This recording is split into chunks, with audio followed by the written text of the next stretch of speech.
आम्ही येत्या 3 दिवसांमध्ये 26, 27 आणि 28 या 3 दिवसांमध्ये इंटरनॅशनल लेव्हलचा आम्ही कॉन्फरन्स आयोजित केलेली आहे आणि त्याचं नाव आहे ट्रान्सफॉर्मेशन्स 25.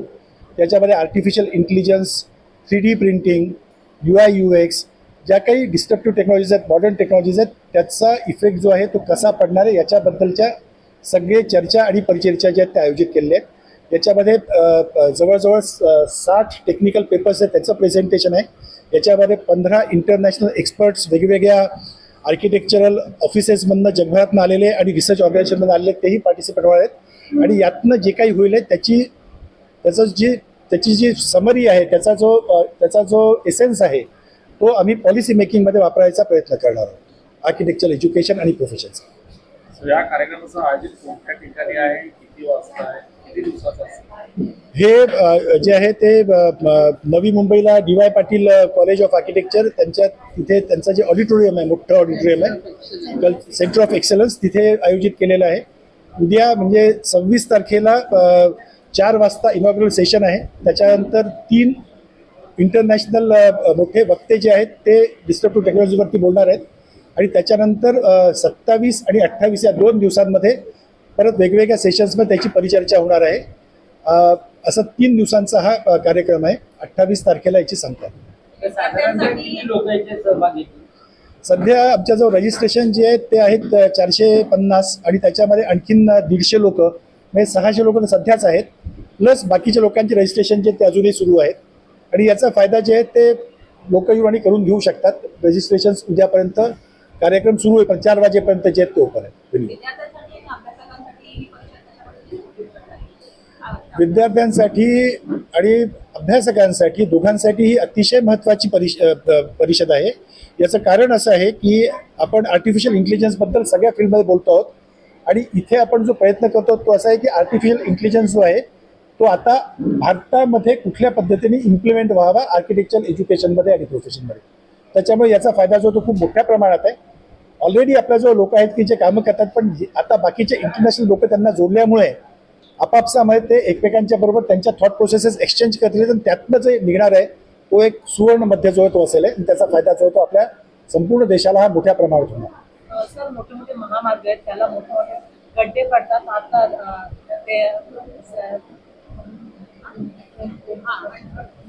मेट्रो ट्रेन झाले, त्याचंही झालेलं, नेमकं काय कारण?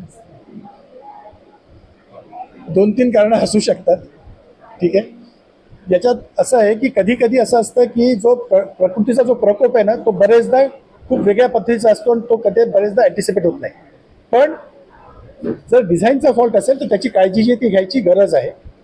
बरेचदा कसं होतं की डिझाईनचा फॉल्ट नसताना प्रकृतीचा प्रकोपच इतका विचित्र पद्धतीने होतो आहे की त्याच्यावरती सुद्धा विचार करून आणि त्याला कसं डील करायचं याच्यावरती लक्ष द्यायची गरज. आर्किटेक्टची याच्यात लकीली याच्यात आर्किटेक्टची चुकी नसते, कारण की आर्किटेक्ट जो आहे तो बेसिकली डिझाईन करतो. मी हेही म्हणत नाही की बाकीच्या जो लोकांची चुकी असेलच, पण जोपर्यंत एखादी गोष्ट पूर्णपणे बघितल्या जात नाही, त्याचा पूर्णपणे रिसर्च करून आणि काढल्या जात नाही, तोपर्यंत कुणालाही दोष देणं हे बरोबर नसतं. काउंसिल ऑफ आर्किटेक्चर की तरफ से ट्रांसफॉर्मेशन 2025 का कॉन्फ्रेंस रखा गया है। ये कॉन्फ्रेंस 3 दिन तक होने वाला है। तो आइए जानते हैं और डिटेल्स इस कॉन्फ्रेंस के बारे में, ट्रांसफॉर्मेशन 2025। तो मैम, आप इसके बारे में और अच्छे से डिटेल्स में बताइए। धन्यवाद। मैं professor Aparna Surve, dean, DY Patil deemed to be university school of architecture, Navi Mumbai.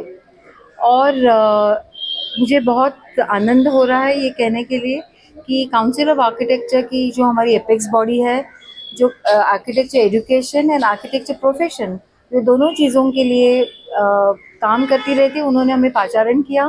और लास्ट 1 ईयर, ऑलमोस्ट 1 साल से हम इस डिस्रप्टिव टेक्नोलॉजी, जो टेक्नोलॉजी है वो बहुत आगे जाने वाली टेक्नोलॉजी है, उसका हमारे आज की तारीख में एजुकेशन और प्रोफेशन पे क्या असर होने वाला है, इसके एक परिचर्चा आयोजन करने का उन्होंने हमें न्योता दिया। और हमें बहुत खुशी हो रही है कि हमने ये न्योता स्वीकारा। और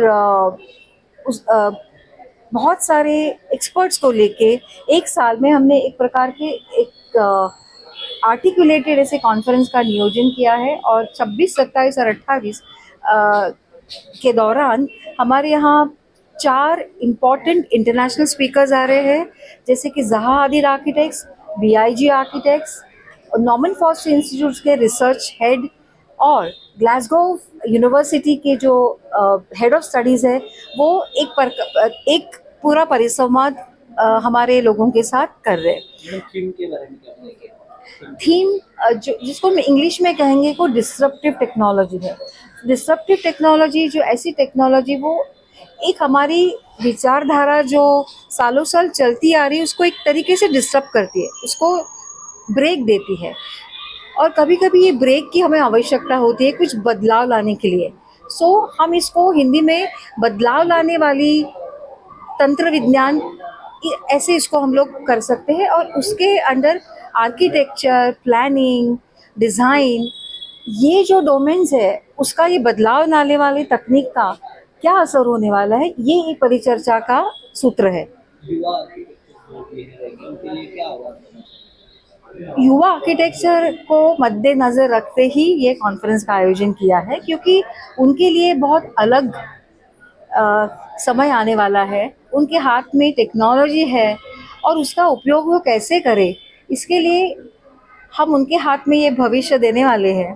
तो उनके लिए ही ये आयोजन किया हुआ है, और उसमें बारीकी टेक्नोलॉजी, संशोधन, प्रैक्टिस, बड़े बड़े प्रोजेक्ट्स, ये सब तरीके पे, सब चीज़ों पे ध्यान होने वाला है। और मुझे लगता है कि हमारे जो स्टूडेंट्स हैं DY Patil School of Architecture के, न कि वो बट बहुत सारे राज्यों से जो स्टूडेंट्स आ रहे हैं, वो सबके लिए ये बहुत बड़ा मौका है। और मुझे निजी तरीके से बहुत आनंद मिल रहा है कि मैं एक शिक्षिका रही हूँ और मैं प्राचार्य भी हूँ, कि हम ये कर पाए। और उसके लिए मैं हमारे चांसलर विजय डी पाटिल सर और वास्तुकला परिषद, काउंसिल ऑफ आर्किटेक्चर की बहुत बहुत धन्यवाद देती हूँ।